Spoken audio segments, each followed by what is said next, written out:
Hi there. Hey, it's Chris Hamilton here with Sales Tip a Day, Stag Consulting, and glad you could take this in. It means that you're taking an interest potentially in joining a referral network that I'm trying to pull together. So what I'm going to show you, I'm going to walk you through this and just show you some of the easiest ways to generate sales leads, or if you're a realtor, to get realtor listings. And so part of the agenda on this, it's going to be really quick. I'm going to try to make this go as quick as humanly possible, maybe within 10 minutes or so. So invest 10 minutes, but you'll learn a lot from this as well, just even for your own information.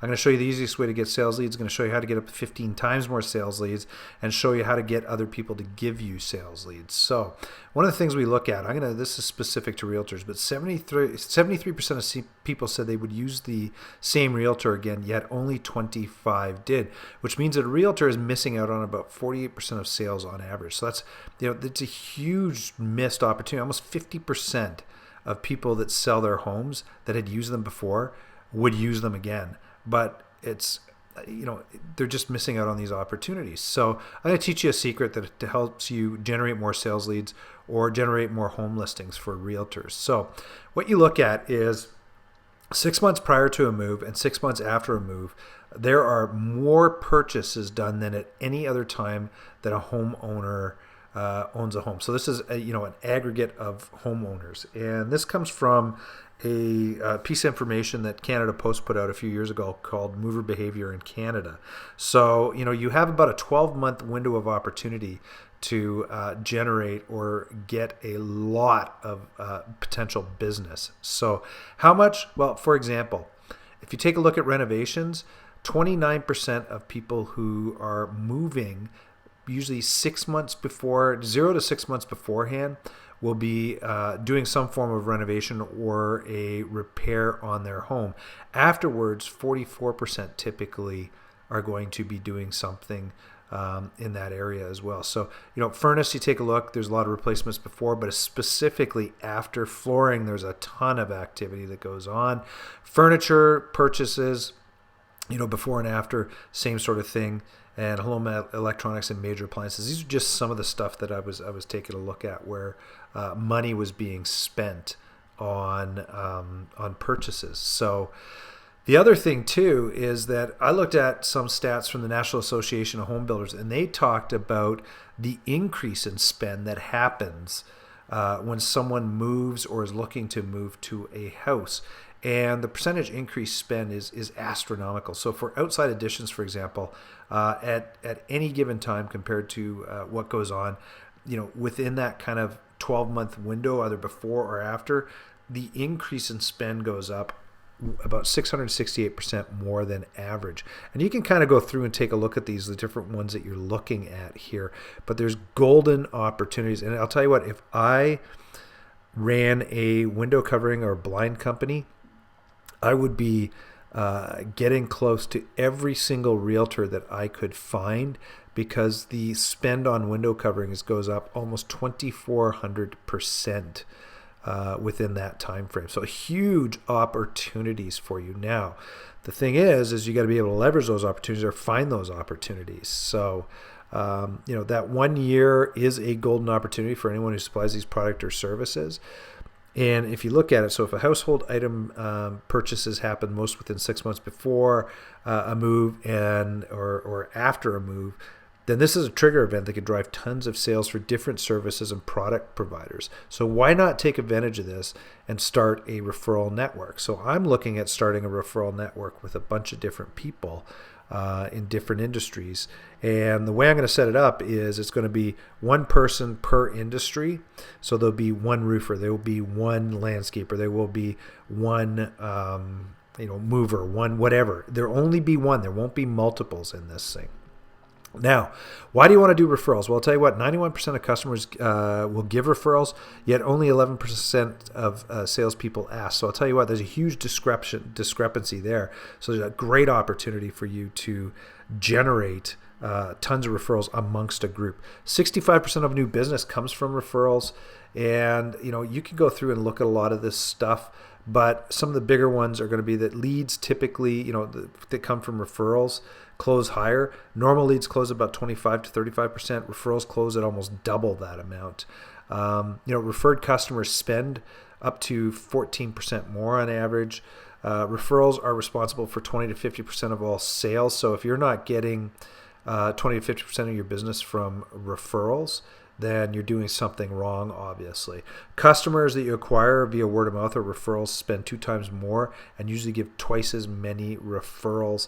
And it's just, it goes on and on and on. So you know what, you can, because there's a lot of spending that goes on, if someone's fixing their roof, one of the things they can do is like, oh, why are you fixing your roof? Well, we're moving. Oh, okay. Well, do you have a realtor? Are you looking for this? Do you have this? Do you need this for your next home? Huge opportunities to spin this off.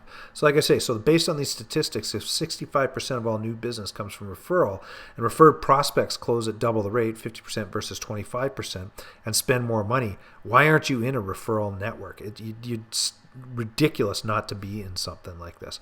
I'm going to give you an example. Let's say there's 1,000 sales that are available and it's $1,000 each. Salesperson A is leveraging a referral partnership. Sales partner B is just going it alone and just getting sales the way they normally do. Well, 65% of all sales come from referrals. So just given these facts and figures, salesperson A is going to get 650 prospects or sales prospects walking in the door compared to 350 by salesperson B. Now, they close at 50% of the rate compared to 25% of the rate. So they will be closing at they'll close 325 of these sales compared to the 25% of 350, which is 81 closes. If the sale itself also generates an additional 14%, just because they close 325 sales at $1,000 each, they're going to be making an additional amount of money, an extra 14%. So this actually goes up to $370,500 as opposed to $325,000 because they're getting an additional lift of 15%.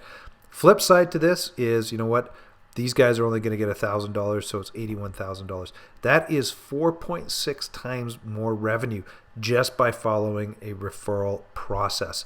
Easier to get, spend more money, easier to close. I can't think of anything better to do. More profitable, like I say, more profitable and less costly to acquire. Here's the other way to look at this too. 11% of people ask for referrals, and they're accessing 65% of the sales. Or what they're doing is they're getting 6 sales for every 1 salesperson versus their competitors who don't do this, which are 89% of people that access 35% of sales, or they get 0.4% of sales for every 1 salesperson. So when you look at this, sorry, I just flipped through the wrong screen here. There we go. That is 15 times more sales opportunities that walk in the door for someone who is generating or leveraging a referral program or process. Or if you want to take a look at that, that's 93% more sales opportunities walking in the door compared to their counterparts. Like crazy. You'd be crazy not to do something like this. So I'm going to go through a quick process of how I pull this stuff together and how it works. So first of all, you got to find the team members. You got to determine your goals. You engage with your clients, start passing referrals. You're tracking the referrals. You start doing monthly meetings. You're showcasing the referrals. And you also got to look at replacing members that aren't pulling their weight in this stuff. So first of all, you got to find team members. Here's a whole bunch of different areas where team members can be found. And I'm looking for people in every single one of these areas right now. So I've got a bunch of people that I'm going to be reaching out to. If you want to become part of this network, I would be more than happy to see if you have anyone that you have that wouldn't fill any of these or would fill any of the open positions that we have as well. Part of the areas where I'm looking, I look at current contractors I've used. I also look for other members to refer. I'm looking at Google listings for some of the areas where I don't have people that fill it. I'm also looking in LinkedIn to try to find people that are on there that have a high amount of connections and everything like that. And you also look at other contractor sites. One of the things you want to do too is you got to determine your goals and your rules that you're going to put together in the thing. So you got to say, what do we consider a referral? I'll tell you what, is if someone goes and they went to a house and they said, hey, I was at this house, it looks like they need a new hot water tank. That's not a referral. It's one of those things where it's, I was talking to this guy, he was telling me that he wasn't getting a hot water. I said, have you thought about looking at a new hot water tank? I've got a referral partner that I can pass along to you. That is what I consider to be a referral. So I get a name, I get a phone number, and I get a reason why someone has to reach out to them. You have to track these things as well so to make sure that they're being followed up on. You also have to determine what is a monthly minimum amount that people are going to be able to bring to the table. For example, someone who's a plumber or an HVAC person will be doing a heck of a lot more calls than a renovator. So you have to account for that sort of stuff as well. How are you going to promote each other? How are you going to get the word out to each other in stuff like that? And once you set up these rules for the group, it's you need to figure out who's contributing what, who can join, what are the minimum requirements, what are you going to do, what happens when future people come in, how are they, because you have an existing group, they didn't help you build the group up. So what do the founders get compared to people that join later on? So now you need to start thinking about how you're going to be engaging with clients. So, what are you going to do? How are you going to find out if they're moving, what they're doing, everything like that? How are you going to promote those services? One of the things that works really well is if you have a brochure or a leave behind that you can do for each person when they get out. So what happens is you put a file folder together with some information. You have a one-page sheet. That you say, hey, look, we have a partner network that we use and leverage. This is something that you should be looking at as well. And, that's some of the stuff that you need to be thinking about and doing. And that's what I want to take care of for your people and get that going. So then passing referrals, what do you do once you get a referral? Where do you pass it along to? How do you know that your team members are following up? One of the things that I've used before is something called Google Forms. So it's a form that you create on Google. And what happens is you put the client information in. You can also determine who this lead should be going to, and then put the detail in and then submit it. And then what happens is I can route that to the right person and make sure that it's logged. And I would put this in a CRM system, a client relationship management system, to make sure that all these leads are being followed up on by the appropriate person. So then, now, how are we tracking referrals? So once again, use a form. Google Docs, like I just showed, works well. Using a CRM system. Who's a referral from? Who's it to? What's the date? What's the contact information? What's the background information? When was this person contacted? What kind of results did we get out of it? Are there other referrals that can be passed along, not just the one thing? Because if someone's moving, they got multiple stuff that they might want to be doing as well. And then last but not least is any other information that might be relevant to this person.